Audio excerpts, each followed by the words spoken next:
Fire. We know it, we use it, it pops up as something you might have to draw sometimes. When you're making a comic that features magic as a main element of the story, drawing fire becomes an eventuality. So how did I handle fire in my previous comics? Oh. Ugh. Okay, I can't take any credit for these ones. I'd found a paintbrush that did them for me at this point. Which brings me to a point of contention in the art world. When do you do something yourself, and when do you let someone else do it for you? When it comes to tedious details like patterns on clothing or brick textures, no one's usually that bothered if you used an image texture to make it for you. An artist's time is precious, and some of us don't have the time or patience to draw a plaid texture by hand or every cobblestone along a road. And usually no one's gonna be too butthurt if you didn't actually draw the trees in your background. I think where the line begins to show itself is around elements that affect the style of your art. I have sort of a pet peeve when I'm reading a comic or watching an anime.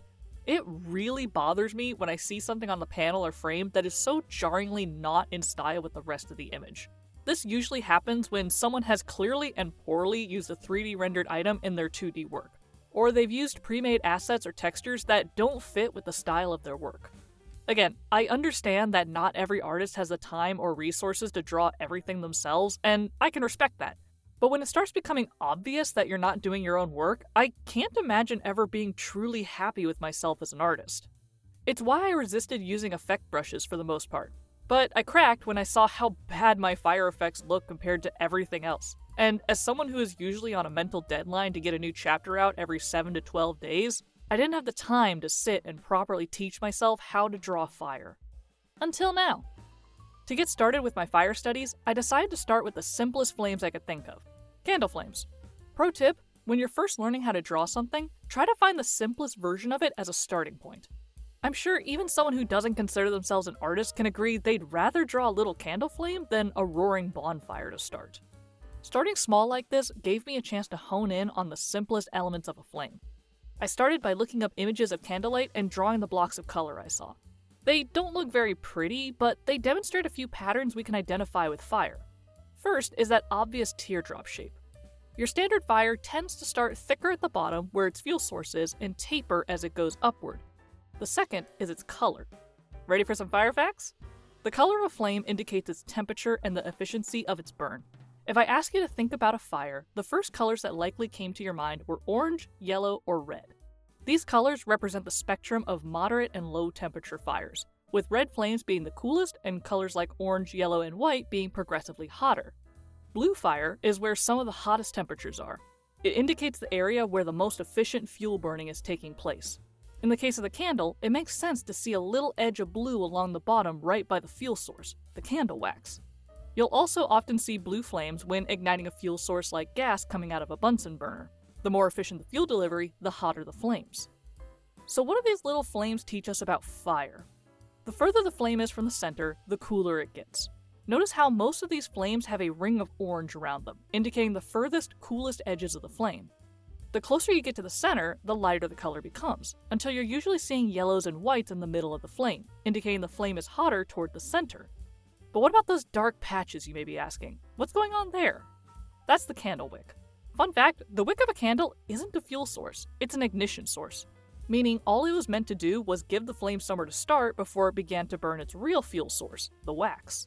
What you're seeing is often a combination of the silhouette of the candle wick inside the fire and a spot where there's less efficient fuel burning happening because the wick is in the way of the flame burning more wax.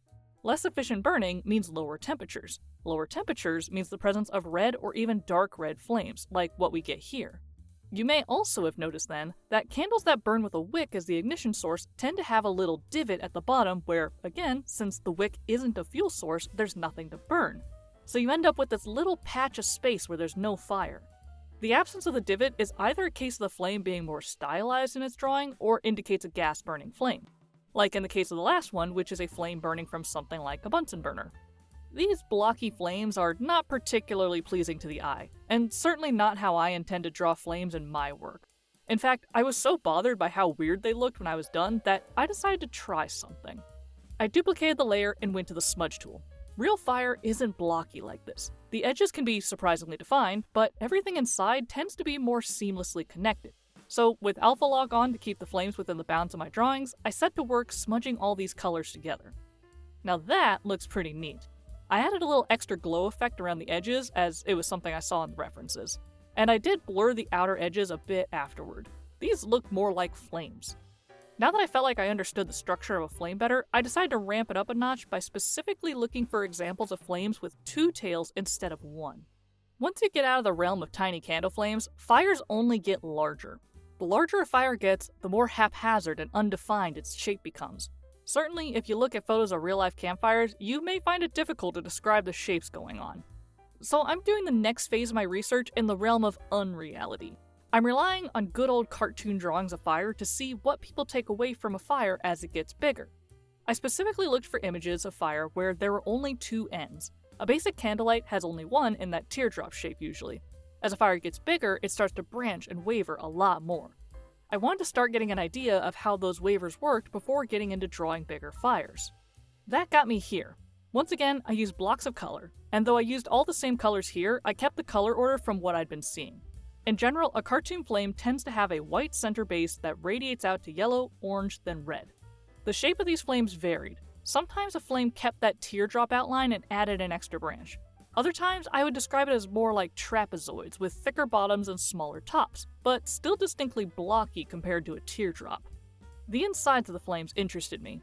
In general, cartoon drawings favored making smaller and smaller versions of the flame shape receding toward the center. I knew this was a particular habit of cartoon drawings. Real flames, as you can tell just by looking at the candlelights, don't really do this, but it's a simplification that's become accepted by people as being flame-like. I did the smudging technique again just to see how it would look, and after some playing around, I could see how that simplified version came to be. These still look pretty good, even taking into consideration how simple they started. There's clearly something these basic flames understand about real fire. But that uniformity of the flames was really bothering me. Some of them worked for smaller flames, but I couldn't shake the feeling that I was working below my potential.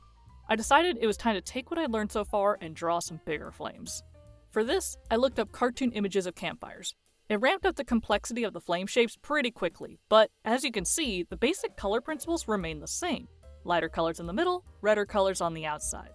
The biggest thing I noticed during these studies was how many of these fires retained a sort of triangular shape. They all started with the same idea of a thicker base around where the fuel for the fire was and tapered upward from there. The random branches of fire still generally kept to this triangular shape, with some exceptions branching further out to add visual intrigue. I'll be honest, making the branches is still the hardest thing for me. I don't know what's broken in my brain that I'm not particularly good at making curved fire-like shapes. Something always looks off, and I still don't think I've figured out what's wrong yet. In any case, I was feeling better about the look of these flames. I was starting to ad-lib the references I was using and still managing to get something that looked pretty decent. Then, as I've been doing, I smudged them to see how they look. The addition of more random shapes is definitely helping the fire look, but it's clear that these are still very cartoonish. Which, I'll be honest, I don't mind. I think for the aesthetic of my comic, I want hand-drawn, more cartoonish looking flames.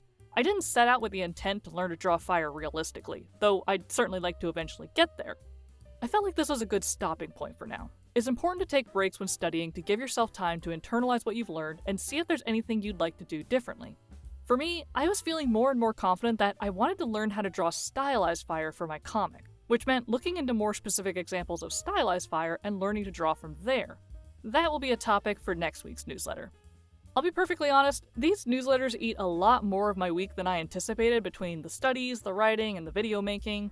I don't want to stop by any means. I'm seeing huge amounts of progress in my skills from doing these. However, progress on the remake of The Chosen One's Mentor has definitely taken a back seat to getting a newsletter ready every week, and that bothers me. I still really want to get my comic republished by New Year's, but I need to refocus my energy if I'm going to make that happen. So, going forward, expect shorter newsletters. That means less weekly reading for you, and ideally less of a workload for me. Unless I get really into a topic, which I know can happen since I'm quite verbose in writing. We'll see. At the very least, I've lessened how much study work I expect myself to produce over the course of a week, and that should help free up some time. Of course, I'm still holding myself to making a painting a week, so I'll wrap up there as normal. Okay, I'm going to take you on a brief journey with this painting, because it pretty much encapsulates the huge difference in skill level you can see when you're working in and out of your element. I consider myself a pretty competent artist, both on the computer and with a pencil in hand. Painting, however, has come to show me just how unrefined some of my skills are, specifically when it comes to painting straight or confident lines. I set out to paint my favorite coffee mug for this week. It seemed like a simple enough topic while still challenging me to work on my rendering skills. I decided to do a gray background for my black and white coffee mug and set to work. I decided to get the form of the coffee mug down. I would start by painting in the shadow under the cup, the black lip, and then connecting the two with white and starting the handle. Here's what that turned out like. Yes, it genuinely was this bad.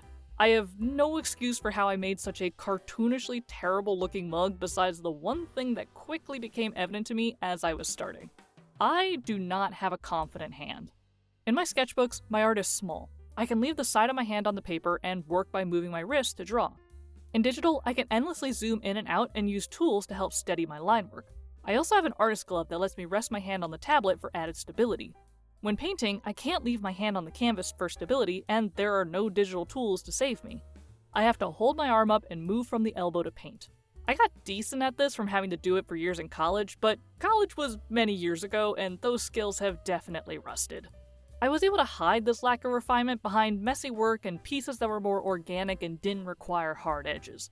But now that I was painting something solid with an identifiable shape, it was clear that I was missing some skills. I was so unhappy with this that for the first time ever, I painted over my canvas completely to start anew, and I rethought my process.